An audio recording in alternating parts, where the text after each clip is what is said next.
Bienvenue sur Élixir de Confiance, le podcast qui redonne le pouvoir aux femmes en vous aidant à reprendre confiance en vous pour enfin vous épanouir pleinement dans votre vie et dans vos relations. Je suis Jessica et ma mission est d'aider chaque femme à s'aimer et trouver la clé du bonheur en elle pour pouvoir créer des relations plus saines et plus sereines sans s'oublier.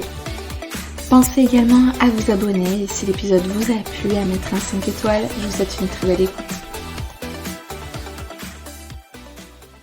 Bonjour à toutes, je suis ravie de vous retrouver pour ce premier épisode, le premier d'une longue liste, j'en suis sûre. Alors aujourd'hui, de quoi j'ai envie de vous parler? Des attentes vs la réalité lorsque on est en relation de couple. Et oui, à cause des films à l'eau de rose à l'américaine, on a très souvent tendance à rêver que son prince charmant le restera toute sa vie et que nous vivrons un conte de fées pour toujours. Or, dans la réalité, c'est pas forcément ce qui se passe. Quand on démarre une relation d'amour, on est souvent plein d'entrain, on est à fond, on a le cœur qui s'emballe, on n'est jamais fatigué et on veut passer tout notre temps avec l'autre. On espère que les étoiles dans les yeux et les papillons dans le ventre dureront toute la vie, mais on redescend très vite de notre petit nuage, quelques semaines ou pour les plus chanceux, quelques mois après. Comment ça se passe? On commence à voir les défauts de l'autre, certains traits qui nous irritent. Il est capable de nous blesser, de nous critiquer, même de faire preuve de colère. Bref, la réalité éclate, elle nous assomme, on se prend une claque. Alors du coup, dans cet épisode, on verra l'importance d'avoir des attentes. Attention par contre, à ce qu'elles ne soient pas démesurées. J'ai découpé cet épisode en 5 parties. Premièrement, l'importance d'avoir des attentes. Deuxièmement, attention aux attentes démesurées. L'importance de la communication. Comment ne pas être déçu de la réalité et ce qui nous intéresse. Comment relâcher la pression? Alors c'est parti pour le premier point, l'importance d'avoir des attentes. C'est hyper important d'avoir des attentes et puis c'est complètement humain, normal et c'est même une obligation, j'ai envie de vous dire. Vous ne pouvez pas rentrer dans une relation sans avoir aucune attente. Vous ne pouvez pas ne rien attendre. Ce serait inhumain et ça voudrait dire que peut-être que vous prenez pas la relation au sérieux. Donc en avoir, que ce soit au début de la relation ou même lorsque vous êtes dans une relation bien établie, c'est normal, c'est important et ça montre aussi que vous respectez. Vous n'allez pas tout accepter. Vous avez une envie d'avoir une vie idéale, donc vous avez des attentes bien précises et puis voilà, on a tous un idéal de la relation que l'on attend. Donc c'est important d'avoir des attentes puisque voilà, c'est une manière aussi de se respecter, de savoir où est-ce que l'on va. Par contre, je vous mets en garde, il faut faire la distinction entre les attentes qui sont indispensables et celles qui le sont moins. Parce que oui, il y a des choses, voilà, il y a des fois, il y a des traits de personnalité qui nous enquiquinent la vie, mais voilà, on peut passer au-dessus. Heureusement, parce que là, lorsque on est en couple, on n'est pas en train de dessiner le portrait de l'homme idéal à la perfection qui n'aura aucun défaut. Ça n'a pas de sens. Et en plus, c'est dans l'imperfection de soi et de l'autre qu'on apprend davantage sur soi. Donc, quelles sont les attentes que vous voulez obligatoirement que la personne, elle coche? Voilà. Si je vous fais part de mon cas, par exemple, moi j'attends des moments de partage, de complicité, des rigolades sans casser le ventre, des attentions. Donc quand je parle d'attention, c'est pas voilà, tous les 4 matins, il doit me regarder les yeux dans les yeux, etc. Mais qui me montre que je suis là, que je compte à ses yeux. Pas forcément tous les jours, mais voilà, de temps à autre, quand même de manière régulière, des petites attentions. J'attends du respect, du soutien en cas de besoin, du dialogue. L'échange pour moi, c'est vraiment important. Et des projets de vie à deux. Des enfants, le mariage, faire des voyages. Voilà, vraiment, ça c'est mes attentes. Si la personne avec qui je suis ne les partage pas, ça va bloquer, c'est pas possible. Ça c'est vraiment des impondérables. Par contre, il y a d'autres choses, d'autres attentes qui sont secondaires. Qu'il fasse à manger. Bah oui, évidemment, c'est mieux d'arriver les pieds sous la table, surtout quand on est fatigué.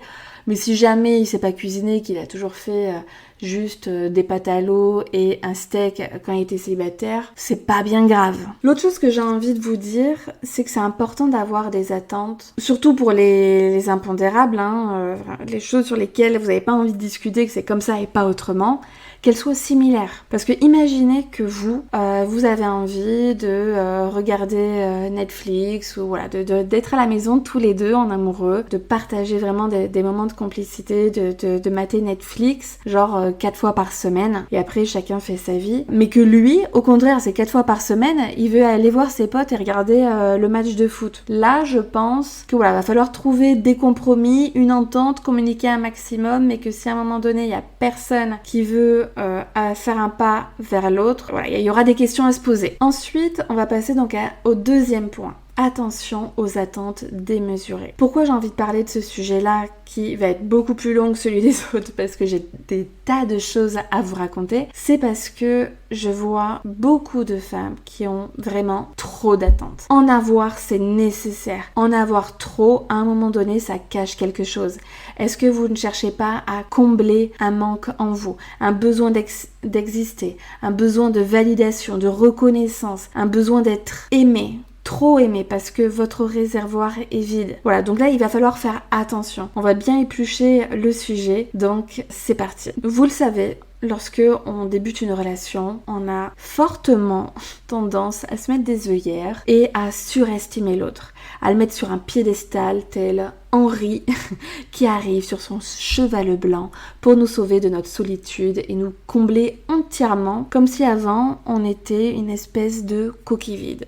Donc il suffit de 2-3 intentions pour nous faire fondre et voilà, et se dire que ça y est, c'est bien parti, c'est pour la vie, de se faire plein de plans sur la comète. Donc voilà, on va avoir une forte tendance à idéaliser l'autre, à le fantasmer et à ne voir que les bons côtés. Et puis lorsqu'on va voir des choses qui nous déplaisent, on va vite mettre ça sous le tapis et on va vite passer à autre chose. Bon, après on va pas se le cacher, très généralement au début d'une relation, on donne le meilleur de soi-même. On est sa meilleure version. Chacun va laisser ses travers de côté, ses petites imperfections de l'autre. Voilà, on voit la vie en rose et du coup, on ne voit que le positif de chaque situation. Presque le naturel, on l'a oublié. Au contraire, on est dans autre chose là. L'erreur que va faire la femme, ça va être que, comme j'ai dit un petit peu précédemment, elle va avoir tendance à surestimer leur homme et à le mettre sur un piédestal et également à l'idéaliser. Et la femme va avoir tendance à prendre pour acquis ce début de relation, à penser que voilà, ce sera comme ça tout le temps, même si elle sait de par ses expériences précédentes que voilà, c'est toujours un super moment et c'est pour ça qu'on adore vivre des débuts de relation parce que très généralement c'est génial, c'est magnifique, tout le monde est sympa et qu'après ça se détériore un peu. Mais ça, voilà, il va falloir réaliser que les débuts d'une relation, c'est pas à prendre pour acquis et c'est normal. D'autre part, en le mettant sur un piédestal, l'homme, il n'est pas responsable de vos attentes et des croyances que vous portez sur lui en vous disant que il est génial, il est parfait, il sait tout faire. Voilà, enfin vous avez compris ce que je veux dire. Ce que j'ai remarqué à travers mes différentes expériences et puis les personnes tout autour de moi, c'est que en fait le problème, c'est lorsque la femme tombe amoureuse. À ce moment-là, il se passe un truc chez l'homme, c'est que il vacille. Et bizarrement, à ce moment-là, il en fait beaucoup moins comme ça y est, comme si ça y est, c'est acquis, tel un chasseur qui nous a eu. Et il va prendre un petit peu de repos, quoi. Et donc c'est souvent là où les problèmes vont commencer. Et donc à ce moment-là, toi qui ressens cette blessure d'abandon, elle va complètement ressurgir. Pourquoi ? Parce que à ce moment-là, tu es en plein doute sur toi-même. Et comme tu te dis que ben voilà, tu n'es pas assez, tu as dû faire quelque chose de mal, etc. Tu vas tellement te remettre en question que c'est à ce moment-là que tu vas mettre des attentes sur ton conjoint. Et puis voilà, il y aura tout un tas de doutes. Que va-t-il se passer s'il me quitte ? Oh non, pas encore. Alors du coup, tu vas mettre les bouchées doubles et tu vas le couvrir d'attention dans l'espoir que lui aussi t'en donne. Et donc là, tu vas commencer à avoir des attentes qui sont complètement démesurées. Tu attends que l'autre te valide, te fasse te sentir exister, te donne confiance en toi, te soutienne coûte que coûte dans chacun de tes pas et fasse tout pour toi. Te porte vers le haut tel un échafaudage pour t'amener au palier au-dessus. Et voilà, qu'il ait vraiment des attentions tous les jours, voire tous les quarts d'heure, si c'était possible, t'aimerais bien, pour que tu puisses être vraiment rassuré et te sentir aimé. Sauf que lui, l'homme, il aime pas ça. Donc à partir de ce moment-là, vont commencer à se créer les premières incompréhensions. Incompréhensions, frustrations, et ça va créer des animosités dans le couple. Donc peut-être qu'en te disant tout ça, tu vas prendre conscience que c'est trop. Parce que oui, tu mets trop de responsabilités sur les épaules de ton chéri et ce n'est pas sain. En faisant cela, tu peux que être déçu, frustré et cela crée souvent beaucoup d'incompréhension, comme je l'ai dit tout à l'heure, au sein de ton couple. Et ça part très clairement en conflit. Ça part d'une bonne intention. Tu souhaites que ça vous rapproche, mais finalement, dans les faits, ça ne fait que vous éloigner. Donc le message que je souhaite te faire passer, c'est que l'autre n'est pas responsable de ton bonheur. Il contribue à ton bonheur. Il y a vraiment une grosse nuance entre les deux. Ne mets jamais tout ton bonheur dans les mains de ton partenaire. C'est lui donner trop de responsabilités et c'est malsain. Plus tu vas t'épanouir de ton côté, mieux tu te sentiras dans ta relation. C'est parti, on passe au pilier numéro 3, l'importance de la communication. Je ne t'apprends rien, tu sais que l'homme n'a pas appris à lire dans nos pensées, même si nous on aimerait bien, on fait tout pour, mais finalement, dans les faits, c'est pas le cas. Il faut leur dire textuellement, mot par mot, clairement, ce qu'on attend de la relation. Tu ne peux pas attendre qu'il va deviner, sinon, encore une fois, ça crée beaucoup de frustration. Même si pour nous, il y a tout un tas de choses qui sont ultra naturelles, pour l'homme, ça l'est beaucoup moins. Je suis partisan les femmes viennent de Vénus et les hommes viennent de Mars. On a deux manières différentes de voir les choses, de voir la vie. Il n'y a personne qui a tort ou qui a raison. Mais en tout cas, il faut s'adapter et nous-mêmes, on n'a pas appris à lire dans l'esprit des autres. Donc je t'invite à vraiment demander explicitement ce que tu souhaites. Comment est-ce que tu vois les choses ? Plus tu vas communiquer, plus ça va créer une relation saine. Garder les choses pour toi, ça fait que envenimer les choses. Et c'est à ce moment-là où après, à la moindre petite broutille, tu exploses. Et donc c'est pas du tout l'objectif.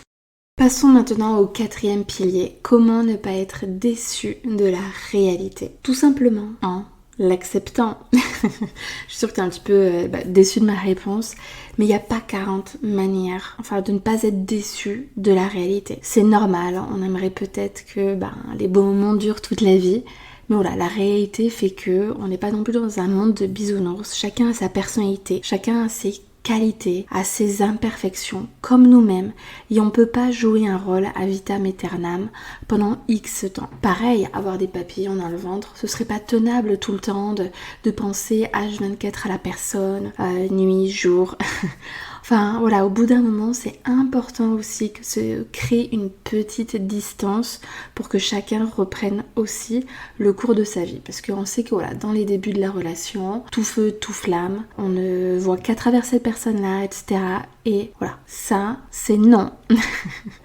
On existait avant de rencontrer cette personne-là, donc c'est important de se retrouver soi-même, même lorsque on est en couple. Donc accepter que c'est la réalité des choses, que la majorité des couples fonctionnent de cette manière-là. C'est que au début, tout se passe bien, et puis après, c'est pas que ça se dégrade, pas du tout, il faut pas du tout le voir de cette manière-là. C'est un amour qui se transforme, où on accepte l'autre aussi dans son entièreté. C'est parti pour la dernière partie de cet épisode. Comment relâcher la pression, se détendre par rapport à ça. Première chose, être réaliste. Sache que les attentes influencent notre façon de faire, de penser ou de ressentir. Qu'est-ce que ça veut dire ? Tout simplement, ça signifie que lorsque tu as des attentes, si la personne ne répond pas comme tu le souhaites, tu vas te mettre à cogiter. Il va y avoir tout un tas de pensées de il ne m'aime pas, je ne suis pas assez, je ne le mérite pas, je ne suis pas à la hauteur, il est mieux que moi, etc. Du coup, tout ça, toutes tes pensées vont avoir un impact sur tes émotions. Tu vas te sentir mal, tu vas stresser, avoir peur de le perdre. Bref, un tourbillon d'émotions plutôt négatives qui vont elles-mêmes agir sur ta façon de faire, sur ta façon de te comporter. Donc là, tu vas faire la gueule, tu vas lui en vouloir, tu vas t'énerver, etc. L'autre chose que j'ai envie de te dire, c'est que l'autre n'est pas là pour combler nos manques. Ça veut dire quoi ? Ça veut dire que si ton réservoir d'amour pour toi-même est vide, ce n'est pas à lui de le remplir dans son intégralité. Oui, quand tu es en couple, ton partenaire a ça part à jouer, évidemment. On se met pas en couple si on n'attend pas d'amour, hein. On va pas non plus se mentir. Mais il n'est pas là pour remplir ton réservoir à chaque fois que tu en as besoin. Non. Lui, il va le remplir à sa manière. Il va le remplir suffisamment. Mais le reste, c'est à toi de jouer. Donc c'est à toi de te nourrir de l'intérieur, déjà en adoptant un état d'esprit qui soit positif, qui soit valorisant, bienveillant, basé sur la gratitude, le respect de soi-même, en te nourrissant d'activités extérieures, te mettre au sport, à la danse, à la lecture, à des activités créatives, à aller voir tes amis, etc. Et donc ça permet de rebondir sur l'autre point qui est de ne pas mettre tous tes œufs dans le même panier. Trop de femmes s'investissent à 10 000% dans leur relation de couple.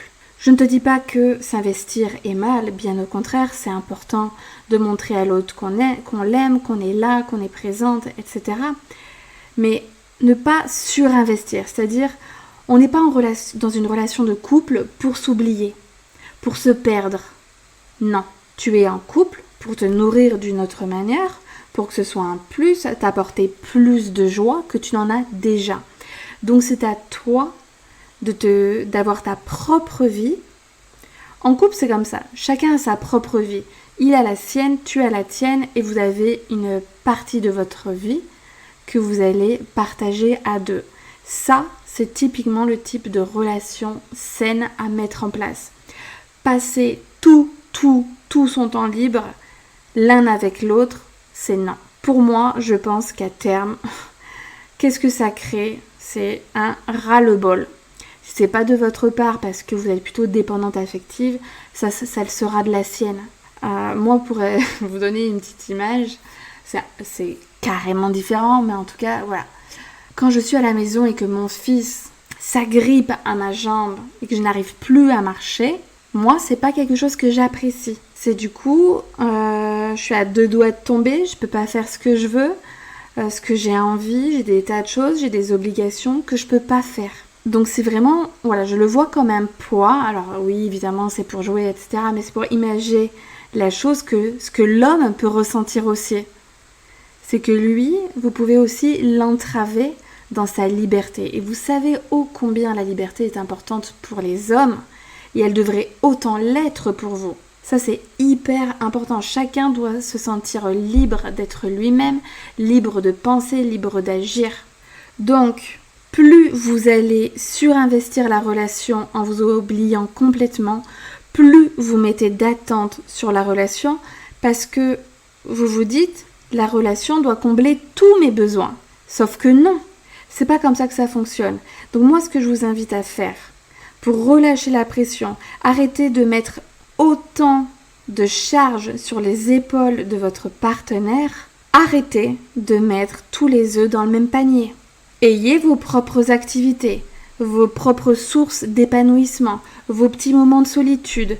Et en plus, ça aura des milliards d'impacts sur votre relation. C'est que lui, ça va créer du manque, ça va créer de l'attente, ça ne crée que du positif.